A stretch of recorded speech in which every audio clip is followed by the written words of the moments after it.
देके रहेंगे पाकिस्तान, बन के रहेगा पाकिस्तान। जनाब सदर और मेरे हम वतन साथियों, अस्सलाम वालेकुम। हमारा वतन पाकिस्तान वो वतन नहीं जो विरासत में उसके बसने वालों को मिला है, बल्कि पाकिस्तान की बुनियादें इस्तवार करने के लिए मुत्तहदा हिंदुस्तान के मुसलमानों की हड्डियाँ ईंटों की जगह और खून पानी की जगह इस्तेमाल हुआ है। इतनी गिरां कदर तख्लीक का अंदाज़ा वही लगा सकता है जिसने तामीर पाकिस्तान में तन मन धन बीवी बच्चे बहन भाई अजीज़ व अकारब कुर्बान किए हों। हसूल पाकिस्तान के लिए लाखों मुसलमानों ने जाम शहादत नोश किया।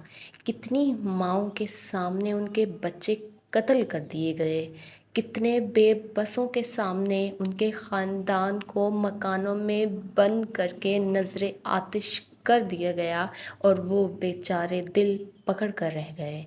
कितनी ही पाकदानों ने नहरों और कुओं में डूबकर पाकिस्तान की कीमत अदा की। बेशुमार बच्चे यतीम हुए जो सारी उम्र अपने वालिदैन की शफ़क़त के लिए तरसते रहे। उसकी वादियाँ अपने अंदर फिरदौस की रआइयाँ के लिए हुए हैं। हरे भरे और वसी मरीज़ खेत सोना उगल रहे हैं।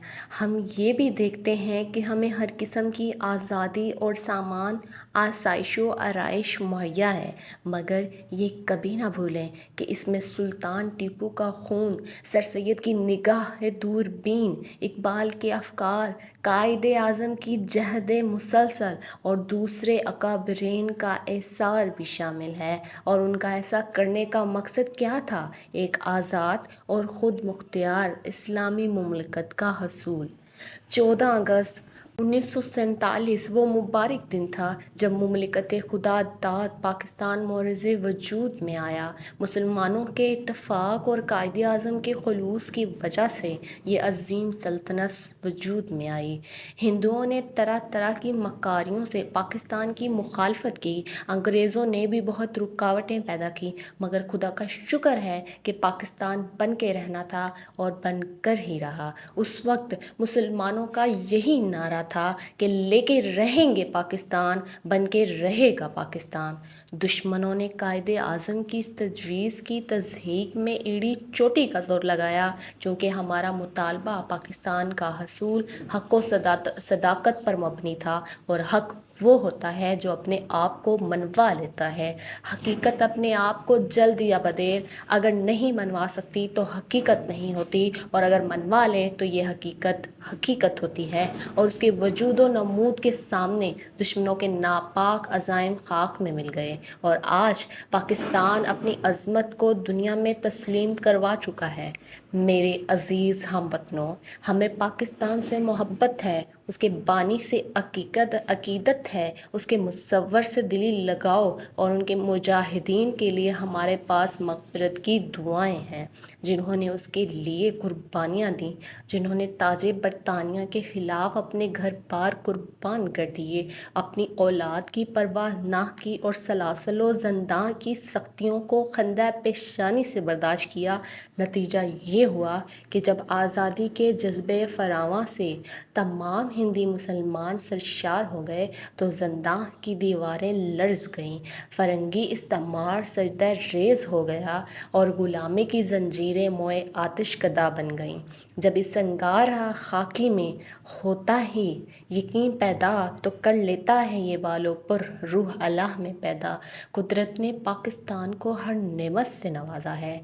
दरियाओं नदी नालों की अफरात है जिनसे चप्पा चप्पा ज़मीन से राबो आबाद की जा रही है। इस मुल्क के नौजवान तनोमंद, हौसलामंद और हुनरमंद हैं। तिजारती, सनती और ज़री मैदान में खूब तरक्की कर रहे हैं। जंगी महारत में भी दुनिया के बेहतरीन माहिरीन शामिल हैं।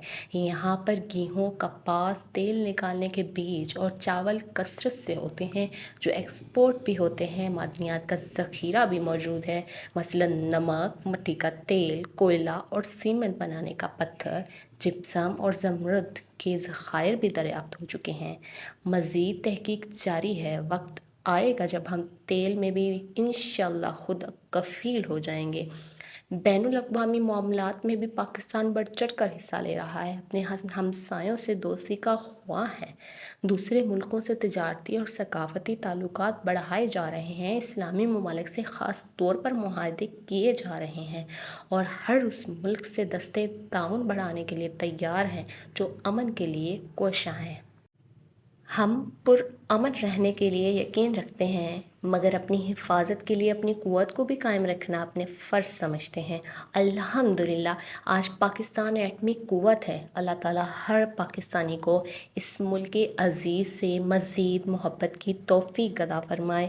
آمین ثم آمین، آمین ثم آمین۔ اللہ حافظ۔